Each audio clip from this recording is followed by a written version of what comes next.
When I first started learning English, I had no teacher, no classes, and no fancy courses. All I had was a small dictionary, a few radio stations, and a big dream to speak a language that could open the world to me. At that time, many people told me it was impossible. They said, "How can you learn a language without a teacher?" But I believe that effort is the best teacher and curiosity is the best classroom. When I first started learning English, I didn't have a teacher, a classroom, or anyone to guide me. I had no online courses, no apps, and no proper books. What I did have was curiosity, determination, and a deep desire to understand the world beyond my small city. Many people around me spoke my native language, and English felt like a faraway mountain that only the rich or the talented could climb. I wasn't rich, and I didn't think I was talented either, but I believed that if others could learn it, so could I. That belief became my only weapon. In the beginning, I was completely lost. I didn't even know how to start. I remember finding an old English newspaper that I couldn't read at all, but I kept it like a treasure. Every morning, I looked at those words and tried to make sense of them. I didn't understand the meanings, but I liked the way the letters looked, the rhythm of the language, the feeling of something new. Slowly, I began to match words with their meanings using a small dictionary. It wasn't easy. Sometimes I spent hours on one paragraph, but every time I understood a single line, I felt a small victory. That feeling of progress kept me moving. There were times I wanted to give up. I would listen to people speaking English and feel like I was chasing a shadow. The words came too fast, the accent too strong, and I couldn't follow anything. But deep down, I realized that waiting for the perfect conditions would mean waiting forever. I had to start where I was, with whatever I had. I remember sitting near tourist spots just to listen to foreigners talk. I didn't understand much, but I tried to catch a few words, repeat them softly, and remember their sound. Sometimes I practiced at night, whispering English words into the dark, trying to train my tongue to move differently. It might sound strange, but those quiet moments became my classroom. I didn't have anyone to correct me, so I became my own teacher. I used a mirror to practice conversations. I would ask myself questions in English and answer them out loud. At first, I felt silly, but after a few weeks, I started enjoying it. The mirror didn't judge me, it reflected my progress. Every mistake, every awkward sentence became a lesson. I realized that learning alone doesn't mean learning without progress. It means learning with courage. When you start where you are, you discover how much potential you already have. People often think success comes from big opportunities, but most success stories begin in small, invisible moments. For me, learning English started with a 10-minute habit. 10 minutes turned into 30, and soon an hour passed without me realizing. I carried a notebook everywhere, writing down new words from street signs, songs, or newspapers. I didn't just memorize them, I used them in my daily thoughts. I began thinking in English, describing my day, my dreams, and my mistakes in this new language. Slowly, my mind adjusted.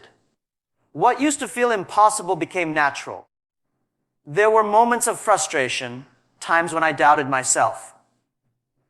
Some days it felt like I wasn't improving at all. But then I reminded myself that learning isn't a straight road, it's a climb. You may not notice progress every day, but every step takes you higher. Even when I felt stuck, I knew I was still better than the person who hadn't started. That thought gave me power. Sometimes I met people who laughed when I spoke broken English. Instead of getting angry, I smiled. I knew they were laughing at my mistakes, but I also knew something they didn't. I was improving, and they were not.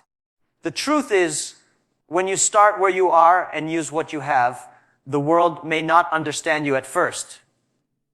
But eventually, it will listen. Every expert was once a beginner. Every confident speaker once stammered through their first words. I learned that real learning doesn't begin with resources, it begins with resourcefulness. It's not about how much you have, but how much you make out of what you have. I had a dictionary and a dream, and that was enough. Every small effort added up. Every morning I practiced pronunciation. Every night I wrote something new. And every mistake I made brought me closer to understanding. There was no magic moment of success. Just 1,000 small steps taken with belief. When you start where you are, you stop waiting for permission to grow. You don't wait for a teacher, a perfect accent, or the right time. You realize that your journey can begin today, exactly where you stand, with exactly what you have. When I first began learning English, I quickly discovered that the hardest part was not understanding words. It was staying consistent. At the start, I was full of motivation. I made plans, I watched videos, I promised myself I would practice every day. But after a few days, the excitement faded. It became boring, tiring, and repetitive. I started skipping days, telling myself I'd continue tomorrow. And tomorrow turned into a week. That was the moment I realized something powerful talent can give you a good start, but only consistency can take you to the finish line. Every day that I skipped learning, my confidence dropped. Every time I stopped practicing, my progress disappeared a little. I began to understand that the real battle in learning any skill is not against the subject. It's against your own laziness, your doubts, and your excuses. The truth is, most people fail not because they can't learn, but because they stop trying. So, I made a new rule for myself no matter how tired, busy, or unmotivated I felt. I would do something in English every single day. Even if it was just 10 minutes, I wouldn't break the chain. At first, it was difficult. There were days when I came home exhausted, when my mind didn't want to think, when my heart whispered, take a break. But I still opened my notebook, wrote a few lines, or listened to an English song. Those small actions felt useless at the time, but looking back, they built the strongest habit of my life. Slowly, my brain started expecting that routine. Learning English stopped feeling like a task and became part of my day, like brushing my teeth or eating breakfast. I realized that consistency doesn't mean doing a lot. It means doing anything, regularly. You can learn for 10 minutes and still grow if you do it every day. That's the beauty of discipline. It multiplies results quietly. Every small effort you make today becomes invisible preparation for tomorrow's success. There were times when I thought I wasn't improving at all. But months later, I suddenly noticed that I could understand movies better, or speak faster, or remember words without looking them up. Consistency had been working silently in the background, shaping my skills when I wasn't even aware of it. There is a common mistake people make. They want quick results. They start strong, work hard for a few days, and when they don't see progress, they quit. I've learned that language learning doesn't reward speed, it rewards persistence. The progress is slow, but it never stops if you keep going. Just like drops of water can shape a rock, small daily efforts can shape your mind. I told myself, don't compete with others. Just compete with who you were yesterday. Every day that I stayed consistent, I won that competition. Consistency also builds confidence. Every time you keep a promise to yourself, you prove to your mind that you are reliable.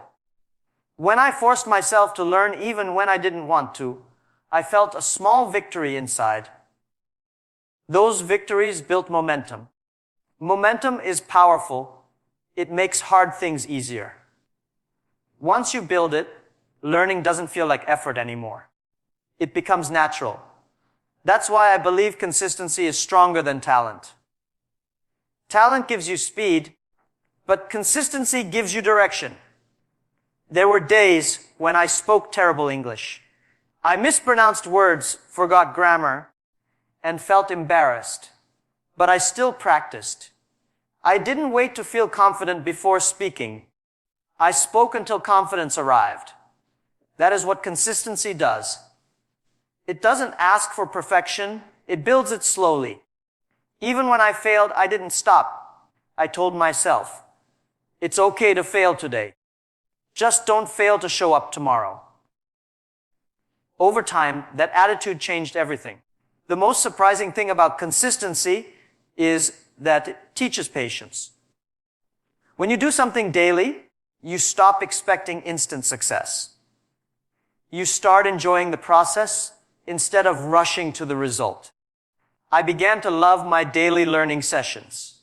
Sometimes I learned a new idiom, sometimes I repeated old lessons, but every day I felt connected to my goal.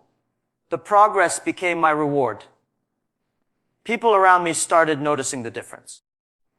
They asked how I managed to keep learning without giving up.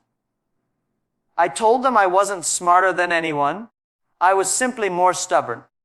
I learned that progress doesn't come from big leaps. It comes from small steps repeated endlessly. There is power in routine. It turns ordinary people into extraordinary learners. I also learned to forgive myself when I made mistakes, but never to excuse myself from showing up. Missing a day didn't mean failure, but giving up on consistency did. I realized that habits don't care about mood. Whether I felt happy or sad, busy or free, tired or energetic, my job was to show up. Some days I learned a lot, some days almost nothing, but I was always present. Over time, I stopped fearing slow progress because I understood that even slow progress is still progress. When you are consistent, every effort counts. Every word you read, every sentence you write, every conversation you attempt becomes a building block for your success.